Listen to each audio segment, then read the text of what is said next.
Very good. Action. All right. Hey, everybody. Dean here from the Feely Real Estate Group with EXP, and today we have a special guest, James from Blue Sponge. So, welcome, James. Give us a little intro here. Hey guys, my name is James. I am the founder and CEO of Blue Sponge Cleaning Services. We specialize in commercial residential cleaning. And today I have the pleasure of hopping on Dean's podcast. Welcome, man. So I'll go into like a little bit how we met. So I was actually at an open house in Finley Creek, and you were door knocking and just looking for business. So That's right. Yeah, I remember that very vividly, and and that's one of the reasons why I reached out to you to work together. So. Yeah, so tell us a little bit, what made you want to, so you're basically, you started your own cleaning company. What made you want to do that, and what made you kind of go into that? Yeah, that's actually a great question, Dean. So I initially started in the e-commerce space. Nice. COVID hit, and everyone was looking for a way to make a little bit of cash, right? So apart from the frontline worker jobs, which would have been, applying for a medical center, so a nurse, doctors, they were all set, grocery store workers and whatnot. But apart from that, a lot of people struggled, right? And so e-commerce came up, was a way to kind of make cash without holding any inventory, especially the drop shipping route. Yeah. And that actually worked out quite well. Nice. Until Apple came out with a new update called iOS 14. Yeah. And as you probably know, being in the real estate sector from all your marketing, it allows users to opt not to be tracked. So now all of a sudden we're going from, like 100% tracking features down to like 5, because the majority of people are going to choose not to be tracked. Anyway, so long story short, the marketing got quite tough. We were spending a lot and not making as much. And I needed to get into a different sector where, I'd be able to cover bills. So Airbnb and real estate was always an option that intrigued me. Nice. I find real estate quite fascinating, right? All the moving pieces. And I actually came across the issue of figuring out who's going to clean Airbnbs. Okay. I was thinking, okay, grab all my money, maybe, a little bit from mom and dad, set up an Airbnb, go on from there, right? And I do have, luckily, parents who have been able to support throughout. Yeah. So that is initially how it started. Who's going to clean these Airbnbs if I am going to set that up? I've heard of horror stories of Airbnbs not being cleaned, things being stolen. And from there on forward, that's pretty much what led me into the cleaning space. Nice. And so when did you start? You started, what was it, 22, I guess? 23 actually. 23, okay. I believe so, yeah, 23 in about May. Okay. That's correct. So it's been just over a year now. So why cleaning? Just like like, e-commerce to cleaning houses. That's it's a jump. It's a complete different thing. So absolutely. What prompted that? Like, what was the what made you think cleaning was the route? Yeah. So again, I was looking for anything to raise a little bit more capital to go into the e-commerce space, because I was in love with it. Yeah. And I'm actually wearing one of the brands that I did start in the e-commerce space. Nice. I was in love with it. Just the process from designing the clothing and textiles to making the creatives, advertising, marketing, and whatnot. That was really what my passion was. And I was looking for a different sector to raise up enough capital to then throw back into the e-commerce space. Okay. Now, once I saw what was flowing in after, a couple months' time, I thought, hey, e-commerce, there's no guarantee. Yeah. And unless I choose a subscription model, such as selling, supplements, weight loss, it's going to be pretty tough to provide income for myself, for, the people and team who do work around me. Yeah. Now, with the cleaning, it's essentially a subscription that I'm selling, right? Yeah. It's either weekly, bi-weeklies, monthlies. And so for that stability for myself, for the company, for the team, and for all our lovely clients, it's very hard to come by. It's very hard to compete with that in e-commerce. So 100%. I was going to ask you, I wrote one thing down here. So what's been a key motivator for you? Like, so obviously you did two things that are kind of from the ground up, right? Like e-commerce, you started from the ground up, built it up. Yeah. When you got into cleaning, what were motivators for you when you were starting off? I got to assume you got maybe a couple of clients, but nothing crazy. Right. What made you kind of pour into it? And obviously you saw the more direct effect compared to e-commerce, whereas you're not sure if you're going to get the same kind of renewal basis, as opposed to cleaning. You do one job, maybe you get a referral, you get this, you get that, and then as you grow your name. So what was kind of a key motivator for you to grow the business? Yeah, so in the beginning, and I'll be, fully transparent and honest, it was a Lamborghini. Yeah. I'm not there yet, but that is simply what, drove me towards it. Not even in a materialistic aspect, but more so just, okay, let's see how far I can take this. And, that's something that I really aspire to drive one day. I think it's cool. I have so much love, appreciation, and passion for the sound design, build quality. So just to have something there to know what you're working towards, and I think clarity is a huge factor, is just knowing what you're working towards. Otherwise, you're kind of lost. Yeah, you have a good direct goal that, you got to make this much to get this. And no, Absolutely. I get that, So that was definitely a key motivator. Now, fast forward to a couple more months down the road, when you've got about 3 to 4 people under your shoulder who have got families to feed, kids who are going to school, rent to pay, that definitely motivates you as well. It hits different when you know that if you're not doing your job properly, these people are not going to come out of the month living, comfortably. Yeah. So. Okay, I like that. Now, how do you find, so let's say, are you, like the business is running now, are you finding that it's, as you've been growing it, is it easier now than it was on day 1 and day 30 and, whatever, 6 months in? Yeah. Or are you finding now that you're getting more referrals and people are kind of learning the name? Like I see your signs, like I'm in Orleans, but I'm all around the city. So I've seen signs in Orleans. I've seen signs near Movati and Barhaven. Anyways, I see them all over the place, which is, obviously you guys are putting the signs on the ground, boots on the ground, all that stuff. So That's right. Where are you seeing your success mainly come from nowadays, where it differentiates from, when you first started? Yeah, that's great. So I think there's 2 questions there that I'm going to answer. Do I find it easier or not, and where the success is, I guess. Question number 1 would be certain things are easier, certain things are harder. I think, as we grow, there are different issues that arise on a daily basis. And so, going to like the door knocking, that definitely got easier because we're not really doing that anymore, right? We're still launching flyers and whatnot, but there's only so much that we can do because we know that at the end of like any given week, there are going to be referrals that come in just from word of mouth. And so, it's a rate that we have to grow at constantly as opposed to just pushing everything and not being able to keep up. As for your question in terms of success, if you don't mind going into a little bit more detail. Yeah. So like, where are you finding the most, you guys are obviously working on a referral-based system. That's correct. Which really ties into kind of all business. So whether you're in any sort of sales is referral-based, any sort of service is also referral-based, right? Like if you're a trainer at a gym, you help out one person, they're probably going to send you the 10 of their friends, right? Right. So basically, what are you finding the most success in nowadays as a component to like growing your business? Yeah, I would say referrals, as you mentioned, just word of mouth. I don't think anything's stronger than a referral. Yeah. I mean, when you see an advertisement or a Google review, that is pretty strong. Yeah. But when it comes from someone, whether they be a family member or a friend or a community, someone who is relaying their personal experience with, to you, there's that sense of security. Knowing that if someone close to you, for sure, was pleased with the service and quality provided, then you're most likely going to be in the same boat. Yeah, no, I agree with that too. Like the trust, like for me, I get like tons of advertisements. On social media, you see a bunch of ads everywhere. Right, like it's like you click on a story or 2, you see 3 more ads after it, or you're scrolling, whatever, you see a couple ads here and there. But how many of those ads are really realistic, and how many are you going to click on? It's, who knows, right? But if somebody tells you, hey, I had a great experience with James, they cleaned my house top to bottom, they did this, this, and this. Oh, I didn't know that. Well, maybe I'll use him. So yeah, I agree with that. And the same thing goes in my business too, right? Like, for us, there's thousands of realtors in Ottawa, and what differentiates me from anybody else is my level of service, right? How much I care. And same thing, like, I know you care about your colleagues and your teammates and all that stuff, but you also care about the clients too. So like caring for the client and what their actual goal is, I think that's a huge thing of it.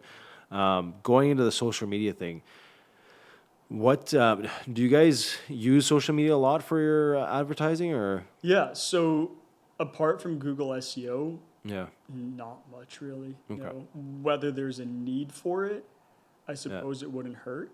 But the way things are currently going, I don't think we would be able to keep up, assuming those ads do convert. Okay. Yeah. Yeah, I find like social media, Instagram, TikTok. I find that's like it's almost better than a Google review. Yeah. Right? Like it's like you're seeing the live action happening, and you can go back to it and like it's always there, right? Like an ad, like I don't know, ads are very similar to how you used to see ads on cable TV. Right. You see them for 30 seconds and they're gone. Whereas, you know, you have a video on your Instagram or you have a post on Facebook, you can always go back to it and click on it and see it, right? That's one thing I find that, you know, if you're, even if it's not generating a direct client or customer, it's there as a presence, right? And just growing your overall brand. So yeah, I think you guys are doing a good job of showcasing that, like how you're cleaning. Like I always see your window cleaning videos. So those are very like it's good too, right? Because like think about it this way: if you've never cleaned your windows, you don't know what goes into that, right? Like you got a 2-story, 3-story home. It's not as simple as just spraying and wiping it down. It's you gotta get a pressure wash. You gotta get the ladder. You gotta get this. You gotta get that. There's a whole process. Yeah, like I'm just spitballing here, but like you know what I mean. Like there's also, you know, cleaning gutters, cleaning this, cleaning that. Like there's so many different avenues when you're cleaning something, and I think you guys do a great job of explaining it to the client. And then we try. Yeah, and the other thing too is like when we've worked on some jobs together, it's been like, hey, we want this, this, and this, and you say, okay, well, what about this and what about this? So I think it's great that you guys are like really deep into it, whereas you know what the important stuff is for the client too, right? So, what were some early struggles for you? Early struggles, I think hiring is a struggle that every company has, regardless of how big you get. Yeah. Quality for sure, man. Yeah. Like we've got solid 5 stars on Google right now. I'm not sure if that's changed yet by the time this comes out. Hopefully not. But quality for sure, you know, and we're lucky to have clients who are so understanding. They know that we're not going to disappear on us. We've had very minor things happen. I'll be fully transparent, like garbages that haven't been emptied, you know, or a little mark on the toilet that hasn't been done. Yeah. And I think setting that expectation to the client that we will be supporting you from start to finish, you know, and that we will be picking up after ourselves if anything is left behind. So yeah, hiring, the quality. Apart from that, you know, just really, it's all people. The supplies is going to be there forever. The equipment's going to be perfect every day. Yeah. But if the people aren't there to utilize those things and make it work, then no, for sure. I think like the hiring of good people and people you trust is a huge one, right? Like I don't know, for me personally, like I can't, you know, if I can't do the job properly, I'm going to see how I can get it done properly too, right? So very big one there too. Now, is there any kind of struggles you guys are encountering with your growth at all, or like what's your, like you guys are, do you mind if I ask how many people are in the company now? Just around 20. Just around 20. I'd say about anywhere from 20 to 30 right now. Yeah, so some full-time, some part-time, and stuff like that. Exactly. Where do you see that going to? I see it going to about 100 for Ottawa. Yeah. And then we'll probably cap it at that. And, you know, I'm absolutely down to start a franchise down in the GTA. Yeah. And we'll see where things go. Yeah, I mean, there's lots of potential there, I find. But I think Ottawa, too, is growing. It is. As you know, being in the real estate market, you know, it keeps you busy. Yeah, I mean, do you guys mainly focus on residential stuff, or is it, are you guys expanding to commercial? Or? We're about 60-40. So 60% residential and about 40% commercial. And is there a huge difference between the two, or what are you finding? Yes and no. I mean, we've got commercial spaces such as something very similar to this where, you know, the procedure is very similar to the way we clean a house. Yeah. Then we've got commercial places like a truck and warehouse facility where, you know, it's concrete floors and everything's just very industrial based. So it's different mops, you know, floor cleaners with a machine.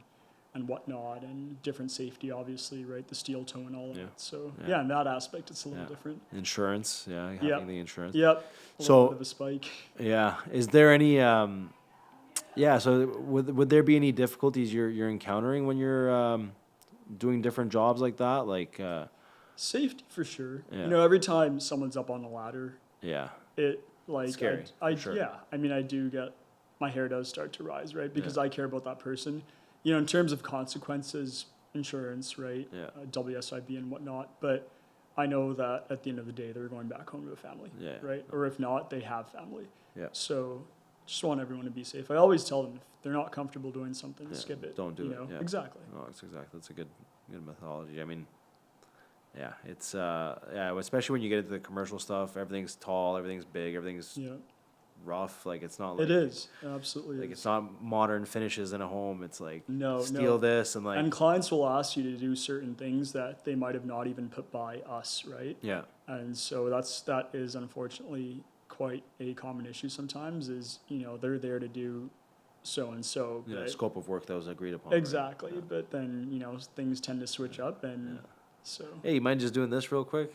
Yeah. And you know, when you get to 5 real quicks, all of a sudden it's a little more. So, and that's fine. They obviously get compensated for everything that they do, right? But it's just that line that we may have to draw. Yeah, for sure. No, for sure. It's, I mean, do you guys do contracts in your space or is it? So nothing on paper. Nothing on no, paper. we keep it super simple. Okay. It's just like an you know, invoice type of thing. Exactly. Yeah, and people are able to move on from us if they feel that we're not the right fit for them, which, you know, hasn't happened very often. Luckily, we've been able to maintain those quality and standards, but we keep it open, keep it flexible, and that way there's no sense of like full-time commitment that might scare off a client. Yeah, I mean, no, it makes sense. In terms of, so I don't know how many cleaning companies there are in Ottawa. I'm sure there's tons. There's a lot.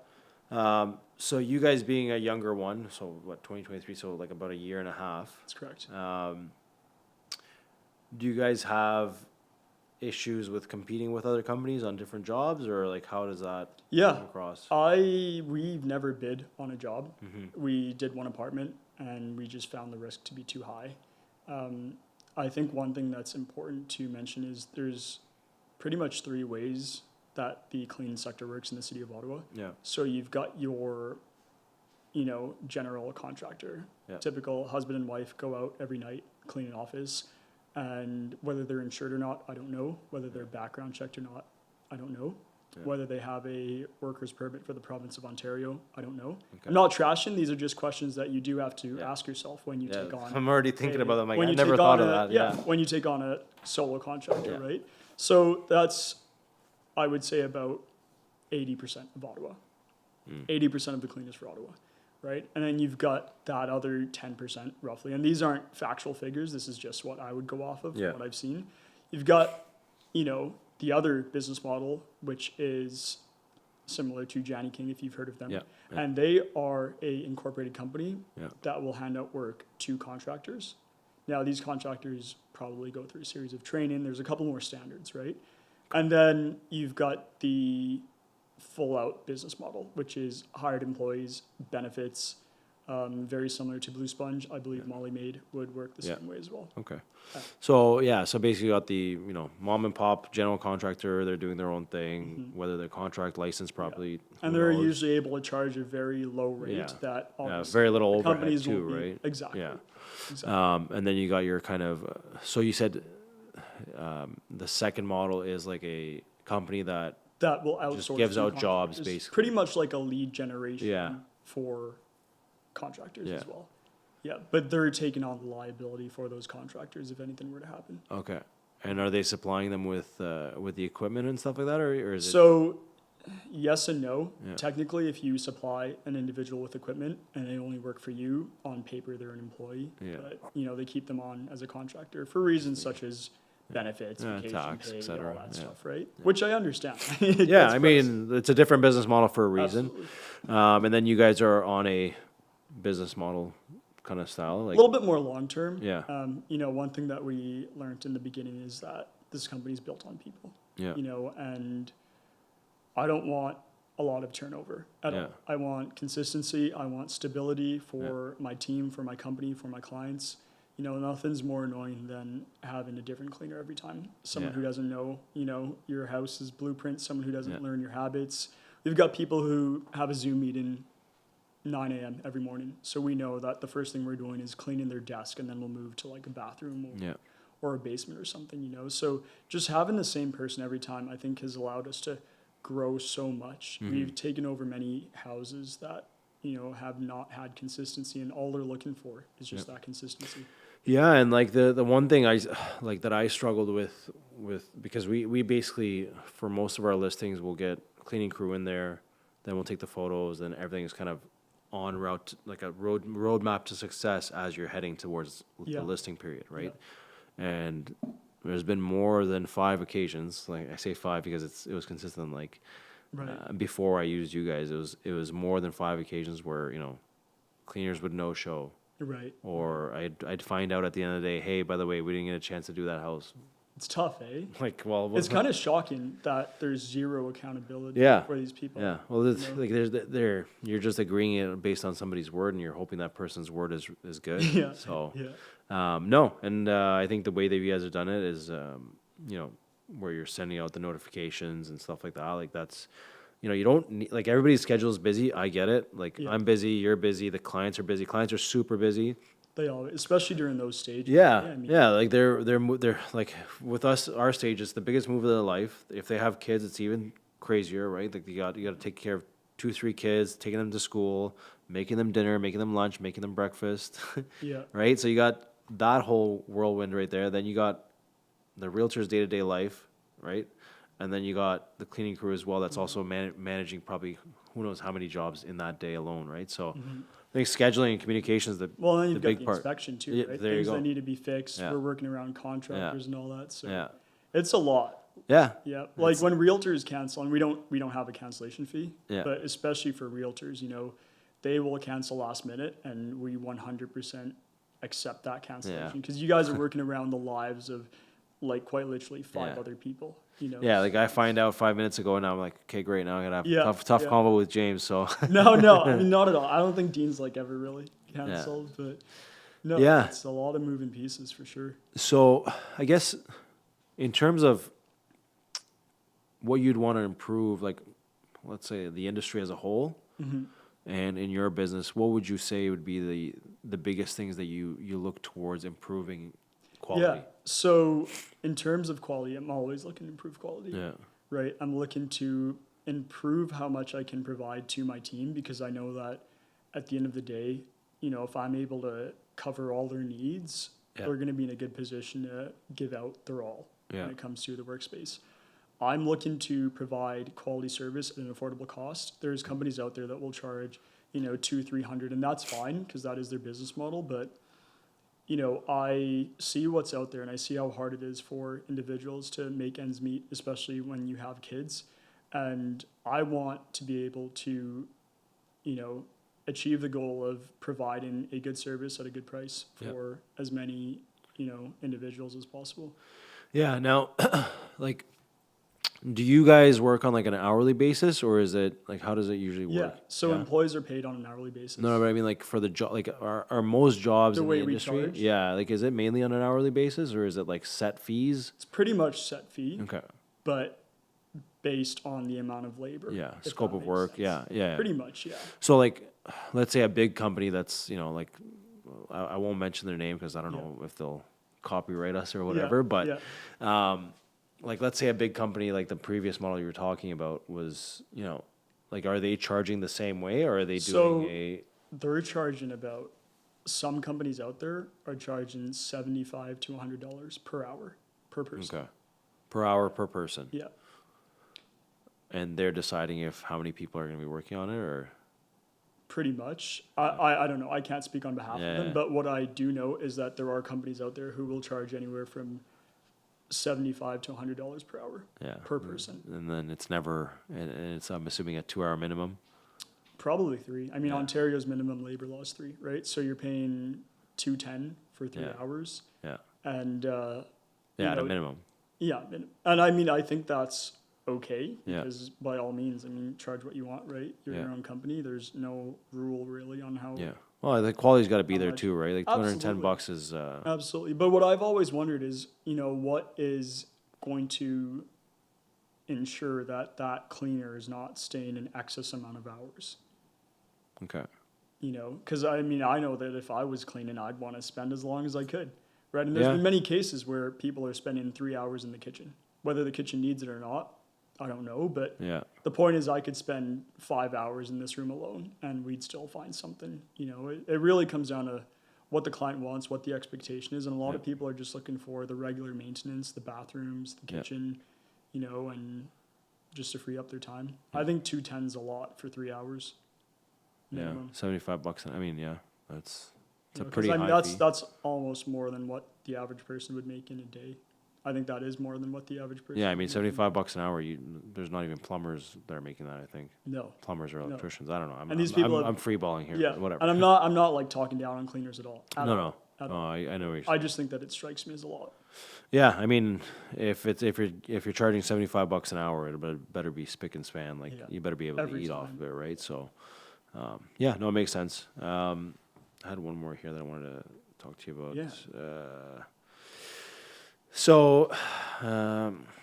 So being in business, do you ever face issues with competitors, and how long they have been in business compared to how long you've been in business, and how do you battle that? I love that question. Yeah. And I love that question because I think that a lot of people associate quality and service with time. Yeah.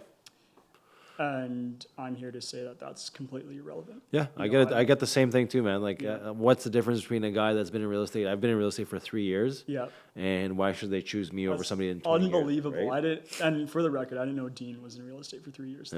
That's crazy. Because I mean, you're killing it, man. Yeah. Well, I'm trying, right? No, I really think you are. I mean, I see you are. So. Yeah. So like, I think the biggest thing is, like, for me, it's easy because I'm usually going against one person, right? I think the tough part for companies is like, okay, well, hey, this is Blue Sponge. We got a team of 20 to 30 people. Okay, well, why would I use you guys compared to a team of, I got this big company. They got 500 people in the city, and they're all around, and this and that.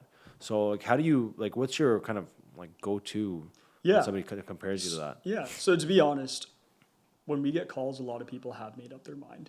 Okay. A lot of calls are from referrals, as we previously went over.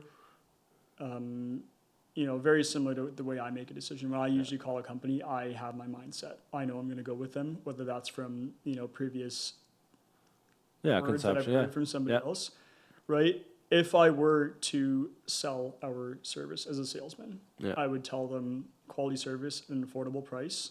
Yeah. And apart from the cleaning service, when I knock on a door, or if I were to knock on a door, everyone knows that cleaning service is to clean. Yeah. I would mainly highlight the key items that the cleaning will provide you with. So more time with your family. Yeah. You're able to focus on the things that you're better at. So especially you being a realtor. Yeah. Right? There's 100 different things that you're going to do that are going to make you more money as opposed to cleaning. Yeah. So I would say that's one. I hate cleaning, by the way. Yeah. My girlfriend loves it. I hate it. Really? I don't mind it too much. Yeah. So I'm very lucky to be in the business I am because I don't mind it. I get a lot of self-satisfaction out of it. Not that I clean too much anymore. Yeah. More so in behind the scenes. So I think a lot of companies don't really highlight what advantages having a cleaning company will provide you with. A lot of people are like, oh, we're going to clean everything. We're going to... What's everything? We're going to make... Or they're going to say like, oh yeah, like we have the best cleaners. And that's great. But I think that that's already a given, like you're a cleaning company, right? Exactly, right? And so I think being able to highlight and really help the client envision all these other things that they're going to benefit from a cleaning service, essentially buying back your time to put your time into other things. I think that's what really gets the clients going.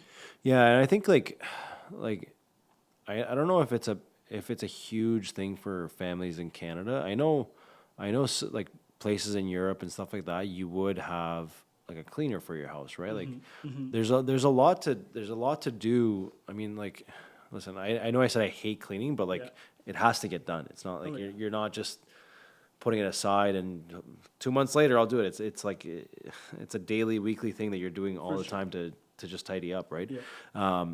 So if you can free up some time, bi-weekly or every week to spend time with your kids. Or, I mean, imagine if you're single mom, you got 2 kids and they both have soccer practice. Yeah. I don't know when you're cleaning because you're also cooking for them. You're, Yeah. you know what I mean? It's hard. And there are a lot of single moms out there, bless their soul, which is, also what triggers me to forcefully afford them cleaning at an affordable rate. It's tough. Yeah. So just for everybody that's listening out there, what would be, do you mind sharing like typical rates Absolutely. that you would be typical offering? rates, I'd say anywhere from 140 to about 180. Okay. That's average. For like an hour? For like a residential home. Okay. On a regular cleaning basis, we'll do the bathrooms, the floors, the windows, alternate between baseboards and whatnot. So that's pretty competitive. I'd say average pricing is about 150 to 180. Yeah. It is competitive. Yeah. We try to be as competitive as we can. We're not going to be as cheap as the average solo contractor. Yeah. But we're also not going to be as pricey as some other companies out there Yeah. that are charging 75 plus an hour. Yeah, I mean, like if you compare it to $75 an hour, that doesn't, I mean, you guys are way cheaper at that, 140, 150, 180 even, right? Depending on the size of the home, right? That makes more sense. But I mean, like even like looking back, I don't think you can, like even a solo contract, I don't see them doing that whole thing for less than 150. Not really, no. Right? Like even like a solo contractor, if they're doing their job on their own, they're using their own gas. They're buying their own equipment and what do you call it? Sprays and products. They're buying all whatever, their supplies and equipment. Yeah. Yep. And they're probably not buying it in bulk. Like I'm assuming you guys are. We do buy it in bulk. That's we do a what I lot mean. of things Yeah. to lower costs. Yeah, exactly. Right. Like you're not going to be going to Home Depot or whatever place you're getting your products from. You're not going to be buying a couple bottles here and there. You guys are buying it in bulk and spreading it around, right? That's right. So I think that makes a lot more sense from a business perspective and from a consistency perspective to the client too, right? Like whereas, I don't mean to talk bad about a solo contractor just going on clean because I'm assuming they're hustling hard too to get that done. They're just trying to make a living. Yeah, right. Like and some of them don't want to be starting a business. They just want to make their their set amount per month, and they have a couple of homes that they clean on a weekly, monthly basis, and that's good. And that makes sense for them, right? But I think too is how long is that sustainable? Yeah. Right. Well, how long are you able to clean for?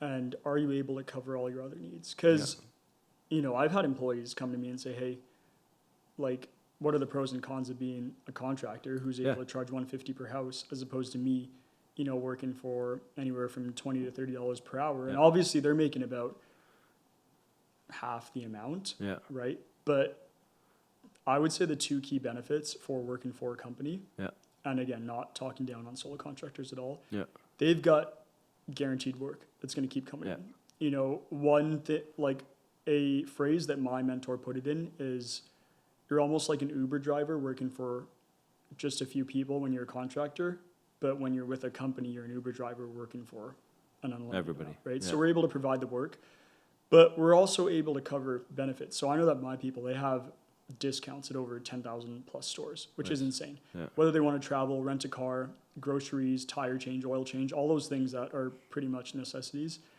they're covered, right? They get discounts. They get access to a lawyer, a financial advisor, which is usually free, I think, but they do get access to that.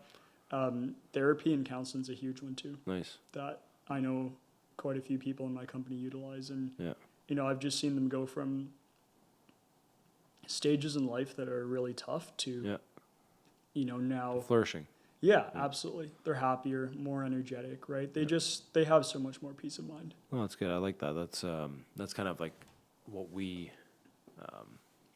like even in our office here too. It's a big thing, right? Positivity, being happy, loving what you do. I think that's a huge thing. Like I had a client the other day actually asked me like, why I chose real estate. I was like, I love meeting people and I love doing it, right? Like you got to be a people person. Yeah. Everyone says that. Yeah, and then the other thing too is, do I care for the awkward hours and the weird hours that I do? No, because I actually enjoy what I do. Like there was jobs that, that I was doing before where I didn't really like it that much, so I hated most parts about it, and then the hours made it worse, right? So I think positivity and knowing if you do enjoy it is a huge part in for sure. being I think you have a successful. lot more freedom too. I mean, apart from the awkward hours, Yeah. I think you're able to kind of, assuming you're not too busy on a given day. And it rounds me back to the day we met at Movati, because you're just trying to squeeze in a quick little. Well, so we met at Movati in Barhaven. That's right. Well, we saw each other at Movati in Barhaven, but I live in Orleans. Yeah. But for me to get a workout in Orleans, I'd be an hour late to get to Barhaven to show a house, to do this, to do that, and then I'm not gonna go to the gym at 8 or 9 o'clock at night when I'm done my day, right? So that's exactly it. So that's anyways. Long story short, it was. But yeah, in terms of there was one thing you said earlier. So yeah, when you're talking to somebody, like when somebody from your team comes up to you like, hey, what's the difference between me staying with you guys or why wouldn't I just open my own solo contract business? Do you run into that a lot? Is that something that not much, no. You're not scared of it? Nothing that doesn't... Not much, no. I mean, and one of the first questions that my mentor asks is, okay, why do you apply for my company? Why don't you go start out on your own? Yeah. It's the first question, because it's such a logical question. Yeah. And I would say it's definitely a thought that's gone through Hebel's mind. Yeah. When you are self-employed, you have to wear multiple hats to make ends meet. I always say, just because you're a painter, you can't start a painting company. Just because you're a cleaner, a contractor, a drywaller, just because you are who you are, it doesn't mean you can start a company. I mean, yourself, you're doing the marketing, you're doing the advertising, you're grabbing the leads, you're putting up the listing, writing the whole agreements. If you do, I assume you do. We're part of a big team, so I do get lots and lots of help. Right. But we also wouldn't be able to grow this fast and this much. So there's living proof. You are part of a team, and although you've worked very hard for your success, I think it definitely helps to have a team effort. Right? For sure. And I think everyone's able to move up the ladder at a faster pace working as a team. Yeah, I basically look at it as, could I have made more money being solo? Yes. Mm-hmm. Could I have gotten the same deals as easily? No.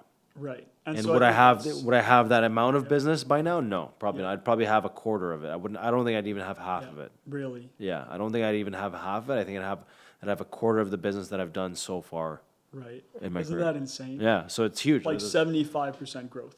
Yeah. Working with. I think so. And so I think that's a very similar way to put it into a perspective of a solo person and a person who wants to work with a team. Unfortunately, I am aware of a lot of individuals who just can't take on more work. They can't because they suck at scheduling or they're not a people person. So, it's very hard to gain clients when you're not a people person, especially when you're not asking for more clients. And I think in life, if you don't ask, you don't get. Yeah. So, I'm sure you ask for Google reviews every time you complete a positive transition, or referrals and whatnot. And I know we do for sure. Yeah. No, it's like, the other thing too is if somebody's just set on what they want to do and it's a limited amount, that's as long as they're happy with it, that's all that matters, right? Absolutely. But yeah, so business is good now. Thankfully. You're on the up and up. That's good. What are the next steps? Next steps would be for me to move a couple people up the ladder. Nice. For sure. Yep. Not only because they deserve it, but because for my sanity, I have to. There's only so much I can do in a given day. There are a couple core individuals who have been here since day one and just simply have the ability to take on more responsibilities, more tasks. So those people are going to move up. Something that's slightly unrelated, I am going to be starting a new company in the waste management niche. Nice. So that's everything from junk removal to, picking up a couch that a grandma doesn't want or a treadmill, stuff like that. It's going to be very niche based toward the residential sector. So, we'll be connecting closely with realtors and contractors and stagers and whatnot, really to be there and offer the service of removing waste as soon as possible. There is a lot of junk. There is a lot of junk. And with Ottawa's new, rules and regulations of, the 3 bags per week or 3 bags per 2 weeks, right? Because garbage is only craziness. bi-weekly. It's crazy. It's a lot. And I think a lot of people are going to struggle. But, hopefully that is where we are able to come in and save people at an affordable rate as well. Yeah. I have very mixed feelings about that. Yes, I'm all for green solutions, but what do you tell somebody that's a 5-person home, right? Let's say they have a 5-year-old, a 2-year-old, and a 1-year-old. Yeah. It's a lot So of you got diapers, that exactly, right? So how many diapers is it going to take in a week to fill up just one bag? No, like you're filling up about 2 garbage bags because you've got the baby formula just Right. for a baby. This is That's what I mean, right? Exactly. So how do you get away with 3 bags? There's no way you can control 3 bags. No, and then so this is what everyone's been talking about and what's been circulating is the talk of just dumping. Everyone's just going to dump. Yeah. People are going to drive to the outskirts of the city and for sure. dump, or because no one wants to pay for that fine. No one wants to pay for an extra bag. Yeah. And it's understandable. And I think everyone should be recycling as much as they can, but it's hard at times for sure. Yeah, like I don't know how I think Europe has recycling down pretty good. I'm not an expert on it.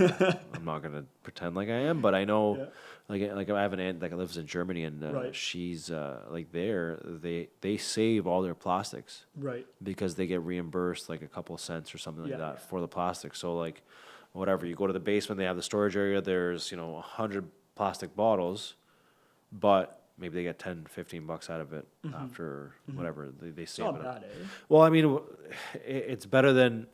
I think that's what intrigues people to kind of, go on with it. I think money's always a motivating factor. Yeah, and well, exactly, right? Yeah.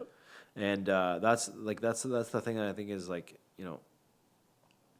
it's, we're recycling, but like how much are people just throwing it in the garbage too, right? Yeah. Like the weirdest, like, so we're going a little bit off topic here, but like the weirdest part is like, those trash cans like that you see downtown or whatever, it's like 3 different slots. Yes.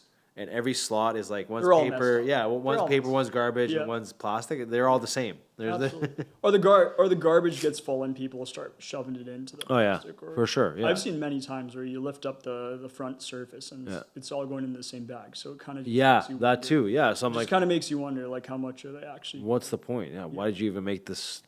Why did we spend money on making this sort of garbage can? We can just make a regular one and just call it a waste disposal, whatever, right? Yeah. Anyways, I'm ranting a little bit, but no, but I mean these are all things that I think the city does need to take into consideration for sure.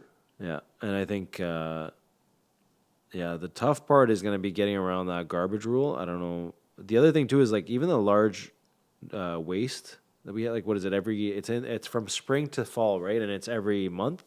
Or every 2 weeks or something like that? I guess so, for like larger items. Yeah, larger like couches and barbecues and whatever, right? But even then, sometimes they don't even pick it up. No. Like it's weird, right? Like you leave your couch there, and then like instead of them picking up that week when they're scheduled to, it's like there for another month. So I don't know.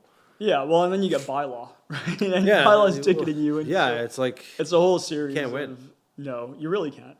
And this isn't me like shitting on the city at all. I think the city does a lot of great things for its citizens, but with that being said, I think there's a lot of improvements that they can make. Yeah, and we'll see. Like I mean, like just again, not to go over on this topic, but like I was living in a condo area and I had to get rid of my barbecue. It was just old. It was 7 years old. It was time to go. So where do you take it? So I called the condo corp and they told me like, leave it out front. Check this website. This is going to tell you the days that it's going to be available for a large item pickup. Mm-hmm. So I put it there. It sat there for 2 months. That's terrible. So I'm like, and then they're messaging me like, hey, like your barbecue can't be there. I'm like, well, I'm not moving it back up. Like it already got rained on like 7 times. No, exactly. Like bringing that back in. Anyways, it's just craziness like that. But yeah, in terms of business, so growth is coming, and where do you guys see yourselves in the next 5 to 10 years? 5 to 10 years, I see Blue Sponge expanding into other areas of Ontario. I think we're going to keep it Ottawa and Toronto. Yeah. And that's it. I don't really see it going farther than that. I was never into the business for, greed or millions, or I just simply had the one goal in mind to provide people a service at an affordable price. And I think that goes so far. Just forgetting the figures, really doubling down on what matters and what brings in the results, and the money just happens to come in. Yeah. Apart from that, within the waste management, I hope to get into septic. I know how big Ottawa's growing. Yeah. You know how big Ottawa's growing. And especially out by Russell, there's huge buildings. Are they on septic or? So there's a lot of stuff like outside of city limits that's pretty much all septic. Like there's even some stuff like in some pockets. Yeah. In the city, like not directly in the city. But most of the stuff in the city is on municipal water and sewer connected. But like there is some random pockets like you'll find where it's an awkward area that it will be on septic. But Absolutely. yeah, Yeah. I mean you've got Greeley, Manotick, Metcalf, Russell, Osgood. Like they're all on septic, for right? sure. And the city's not coming out to install city lines anytime soon. I don't think so. No, like I mean, I don't know if they ever will. Yeah, I mean, like it's weird to see those big Greeley homes and Manotick homes on septic, but I mean, as long as you have a generator, you should be good to go. So I guess so. Yeah, and when they back up, you're spending upwards of 20 grand. So yeah. So here's a tip for anybody that's looking for a home, a big home in Greeley and Manotick. Key tip. Make sure you have the home either has a Generac, because if it's flooded, at least everything's kept going. Or not flooded, If the power went out, the sump pump kept going. If it doesn't have a Generac or a generator, it'll probably be flooded. Your basement will get flooded. Yeah. Our basement's been flooded. Oh, I think I know a handful of people who have had Yeah. flooded. Yeah. Like, because the sump pump fails. Yeah. Water keeps coming in and Yeah. and you've got mold, and you've got to rip out the tile. And then they got to call you for cleaning and all that stuff. Oh so. boy, yeah, that's it. So yeah, awesome. So thanks for coming along, James. Thanks so much It was for a your pleasure. If you have any, where can everybody reach you? Yeah, so you can find us on Instagram at bluesponge.ca. If you type in bluesponge.ca, you'll get to our website. Okay. Yeah, apart from that, any cleaning needs that you need, interior, exterior, residential, commercial, we're more than happy to take care of you guys. Awesome. Thanks a lot. See you guys Cheers. later. Take care. Thanks so much for having me. Cool, man.